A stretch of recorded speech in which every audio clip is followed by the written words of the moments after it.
Module 1. An evolving framework for teaching young children. Developmentally appropriate practice is a teaching framework that focuses on meeting the needs of young children based on their age and stage of development. It involves using teaching methods and materials that are appropriate for the child's age, interests, and abilities. The growth of early childhood education. This is an important topic because many families with young children are living in poverty, and the early years of a child's life are critical for their learning and development. Families also want early learning for their children because they know that it can increase their child's success in life. And not only does high-quality early education benefit the child, but it also has many benefits for society as a whole. So, let's get started. To begin, let's talk about the number of families with young children in poverty. Unfortunately, this number is growing, which means that more and more children are starting their lives at a disadvantage. This is where early childhood education can make a big difference. By providing high-quality education to young children, we can help level the playing field and give these children a better chance to succeed. Now, let's talk about why the early years are critical learning years. During these years, children's brains are developing rapidly, and they are learning important skills that they will use for the rest of their lives. By providing high-quality early education, we can help children develop these skills and set them up for success in the future. Also, families want early learning for their children. They know that it can increase their child's success in life. When children have access to high-quality early education, they are more likely to do well in school, graduate from high school, and go on to college or a career. This means that they are more likely to be successful and financially stable as adults. And not only does high-quality early education benefit the child, but it also has many benefits for society. When children have access to early education, they are less likely to be involved in crime, and they are more likely to be productive members of society. This means that we all benefit from investing in early childhood education. In conclusion, the growth of early childhood education is important because it can make a big difference in the lives of young children and their families. By providing high-quality education during these critical learning years, we can help children succeed in life and benefit society as a whole. ECE professionals work with young children, typically from birth to age 8, to help them learn and grow in a safe and supportive environment. To be an ECE professional, there are a few important things. An ECE professional is someone who is a lifelong learner, never a finished project. This means that they never stop learning. Professionals continuously work to stay current in the field by reading, reflecting, and attending professional development activities. An ECE professional has a good understanding of the profession. They know all about the different aspects of working with young children, from the best ways to help them learn and develop to how to create a safe and welcoming environment for them. This knowledge comes from education and experience.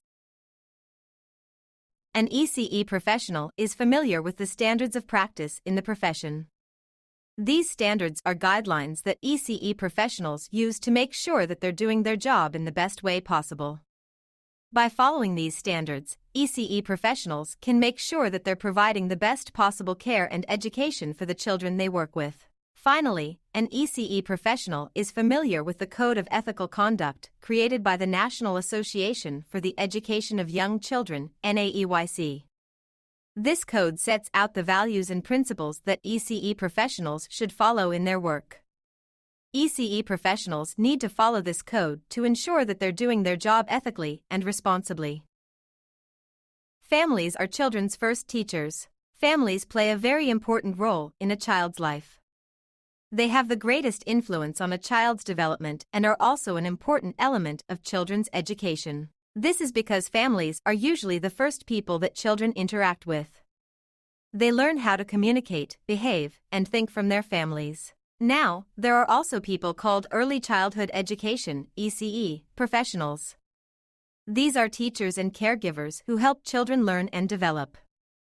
They respect families because they know that families are very important to a child's growth and development. ECE professionals also partner with families to support child development and learning. This means that they work together with families to help children reach their full potential. They do this by sharing information, communicating regularly, and working towards common goals. So, in summary, families are children's first teachers. They have the greatest influence on children's development. ECE professionals respect families and work together with them to support child development and learning. Poor quality programs. What are poor quality programs?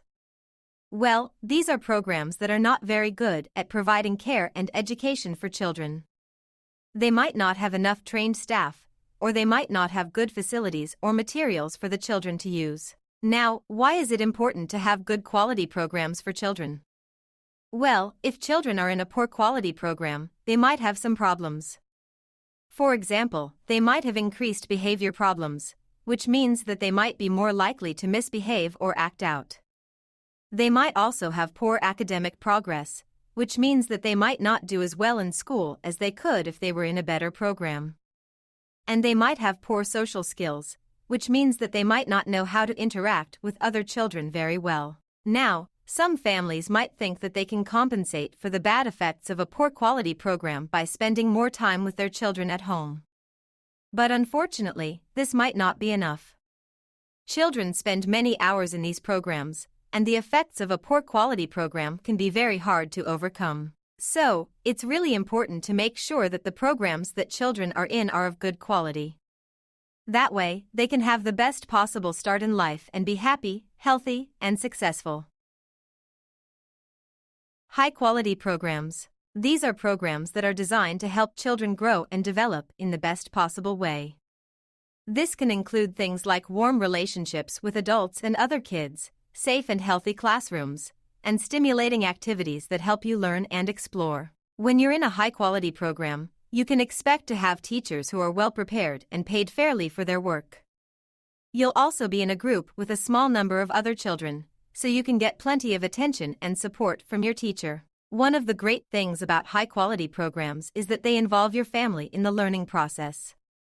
Your parents or guardians will be encouraged to get involved in your education and work together with your teacher to help you succeed. Finally, high-quality programs often provide access to community services that can help you in other areas of your life. This could include things like healthcare, social services, or other resources that can help you and your family. Overall, being in a high-quality program can make a big difference in your life. You'll have a safe and supportive environment to learn and grow in, and you'll be surrounded by adults and other kids who care about you and want to help you succeed. So if you have the opportunity to be in a high-quality program, take advantage of it. Developmentally appropriate practices. DAP is a way of teaching and guiding children's instruction based on what we know about them. This means taking into account all children, regardless of whether they're advantaged or disadvantaged, gifted, or have special needs. There are a few characteristics that make up DAP. 1. It requires judgment. This means making daily judgments about how individual activities meet the specific needs and interests of children in the group. 2. It's age-appropriate. We have reasonable expectations of what a child can do based on their age. 3. It's individually appropriate. We have reasonable expectations of what a child can do individually. 4. It's socially and culturally appropriate. We take into consideration children's culture and community. 5. Children are active decision makers. They play an active role in their learning. 6. DAP also focuses on self-regulation, which means that children learn to manage their emotions and behavior. 7. It's whole child focused, which means that we take into account all aspects of a child's development, including their physical, emotional, social, and cognitive development. 8. Play is also central to DAP because it's through play that children learn and make sense of the world around them. 9. Finally, classrooms are flexible and stimulating, which means that they provide a safe and engaging environment for children to learn and grow.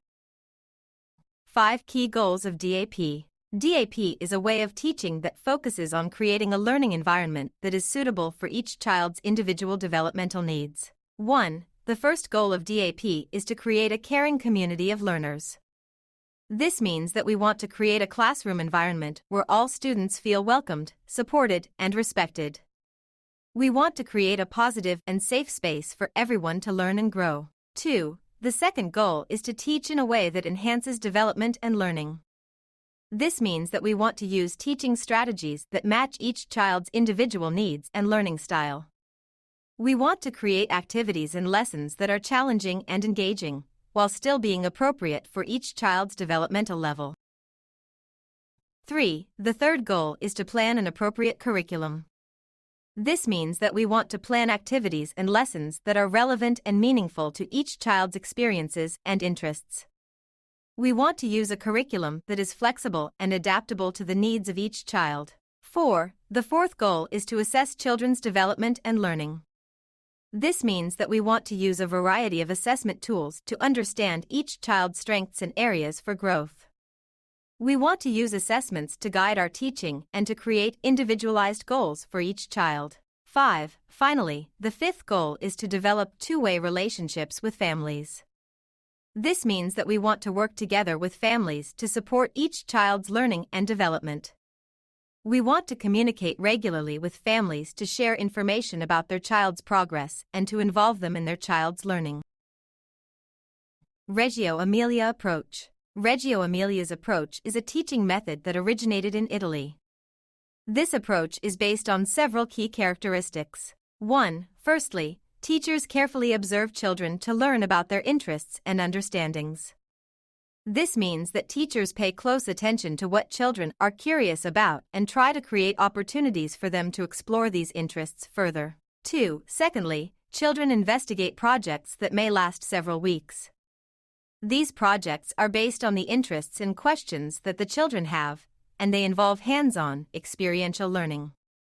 For example, if a child is interested in dinosaurs, they might work on a project that involves researching different types of dinosaurs, creating their own models, and learning about the environment in which dinosaurs lived. Thirdly, children often work with a specialist who is trained in visual arts. This specialist helps children to express their ideas and emotions through art, which is an important part of the Reggio Emilia approach. By working with an art specialist, children can develop their creativity and learn new skills in a supportive and nurturing environment. Fourthly, portfolios, memory books, and children's constructions are used to assess children's learning. Rather than relying on traditional tests and assessments, the Reggio Emilia approach focuses on documenting children's learning through their work. This includes things like drawings, paintings, sculptures, and written reflections. By using these materials, teachers can get a more complete picture of what children have learned and how they have grown over time. 5. Finally, hands-on learning has been developing since the 17th century and has been implemented in a variety of ways since then. The Reggio Emilia approach is just one example of how hands-on learning can be used to engage children and help them to develop their full potential. By emphasizing creativity, curiosity, and exploration, this approach has helped countless children to discover their passions and pursue their dreams. IEP. An IEP stands for Individualized Educational Plan. It is a plan created for students with disabilities to help them succeed in school. The plan is tailored to meet each student's unique needs, strengths, and goals. So, what goes into an IEP? Well, first, the IEP team, which includes parents, teachers, and other school professionals, will evaluate the student to determine their strengths and needs. Then, they will work together to set goals for the student. These goals are specific and measurable and will help the student make progress in their education. Next, the IEP team will come up with program modifications to help the student reach their goals. These modifications might include changes to the curriculum or different ways of learning.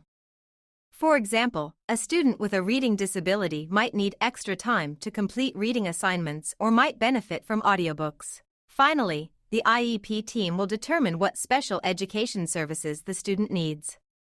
These services might include one-on-one instruction, speech therapy, or occupational therapy. The goal of these services is to give the student the support they need to be successful in school. Overall, an IEP is a very important document that helps ensure that students with disabilities receive the support they need to reach their full potential. Early childhood education challenges. There are a lot of factors to consider, but we'll focus on three main ones. 1. Reducing learning gaps is a big challenge. Some groups of children may start with fewer resources or opportunities, and it's important to make sure they have access to high-quality early childhood education. This means making sure that all children have access to quality preschool programs, regardless of their background or socioeconomic status. By doing this, we can start to close the achievement gap between different groups of children. 2. Another challenge is improving education for young children overall. One way to do this is by creating better connections between preschool and elementary school. When teachers can work together to make sure that children have a seamless transition between these two stages of education, it can make a big difference in their learning outcomes. This might mean sharing information about the curriculum or working together to identify areas where children need extra support. 3. Finally, it's important to recognize the critical role that teachers play in early childhood education. Teachers have a lot of knowledge and expertise when it comes to child development and early learning, and it's important to trust their decision-making and give them the support they need to be effective. This might mean providing professional development opportunities or creating a positive work environment where teachers feel valued and supported.